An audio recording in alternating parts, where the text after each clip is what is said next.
Hi everybody, I got here a Nissan Sentra SE-R, and on this car I will be replacing, I guess it's not everybody's favorite parts to replace, but I have to do it. So the customer has a replacement for the hub and the hub bearing for this car. He has provided me with the parts, hub and the bearing. He also gave me a set of Brembo rotors because I'm going to take the rotors out anyway. He wants me to replace them. So to start with, we're going to remove the cotter pin here, remove the axle nuts here. Once the axle nuts removed, we basically, what I want to do is I want to remove the hub entirely out of the car so I can use my tool outside to press in the bearing and the hub assembly. So when it comes to brakes, I'm not going to separate the caliper from the mount this time. I'm just going to go back here and open this bolt, and there's one at the bottom, and get the entire caliper out. Then I will remove the strut assembly right here, opening these two. I will go on and remove the connecting rod end right here, and then I'll go down to remove that ball joint. And this entire hub will come out. And once the hub is out, I'll have to press the bearing and the hub back in. So to remove the axle nut, you need 32 millimeter half-inch drive. It's good. It's a good sign. I don't have to struggle on this guy. To remove the caliper mount bolts, you're going to need 19 millimeter socket. I just used my impact wrench to open it.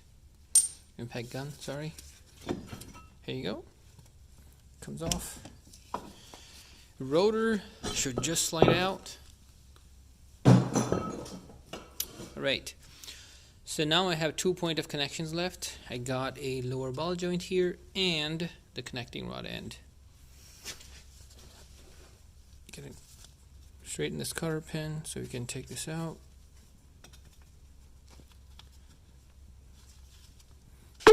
Once you got an axle on the side, you're going to need a 22 millimeter socket, universal joint right here, impact. That I have, so I will use my gun. There we go. Bolts out. Then I'll go ahead and work on this bolt here and out. So next you're going to need a 19 millimeter socket with this one here. Perfect. I have to use my impact gun on this, so it's very handy to remove these things. There you go. You got the hub assembly out. This is the tool you're going to need to press the bearing in and press the hub in. This has a deposit of $410, and when I return it, I get my money back, but I definitely need this guy. So to remove this bearing, you're going to set up your adapters here just to get enough clearance between here. Send the shaft through, and at the other end you're going to fasten the fastener they give you, and use a gun with the 22 millimeter socket, 24 millimeter actually, and torque it down. And when you do torque it down, get the hub out. Next will be the bearing removal. So I don't need these anymore. And I'll put them back in. The front of the hub, you have this ring, lock-in ring, you got to remove. And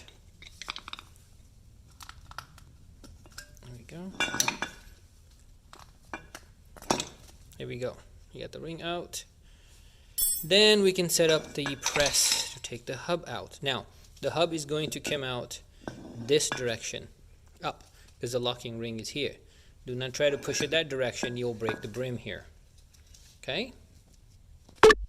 Out of all the tools I've ever used to do a hub and a bearing job, this is the easiest bearing installer and remover ever. So I'm sure some of you already used it and you know, but for me, this is the best one. So what we're going to do is we're going to need to find one of these fittings that fit perfect on the outer shell of the bearing.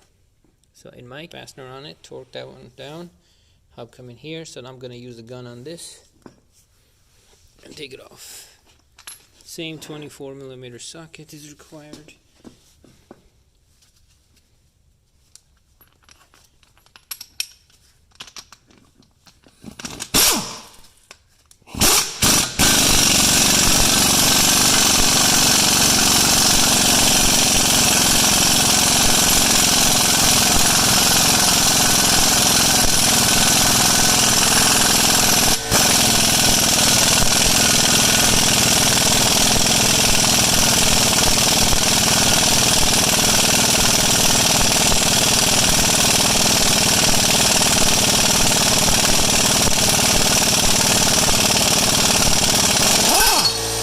older bearing, you will find one of these and one of this one to seat on the front side. And in my case, I already seated one on the front side, the pull side, and I seated one on the push side. This is my bearing here. I'm just going to torque it.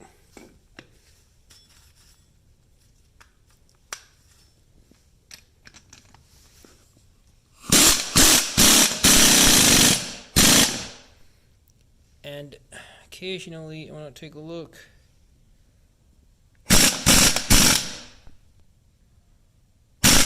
There you go. Just to take a peek, the bearing is sitting properly, and I have my line of ring lock open. Put the locking ring back in. So as you can see, there we are. Bearing is seated flush.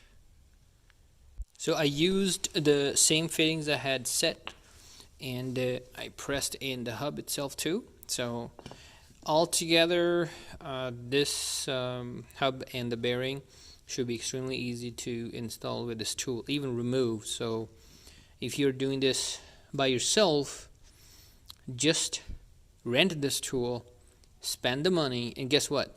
You get every single penny back, and you got your job done, and you don't need to worry about hammers and chisels and God knows what. So installation, honestly, is reverse of how you took it off. Here's everything put back together.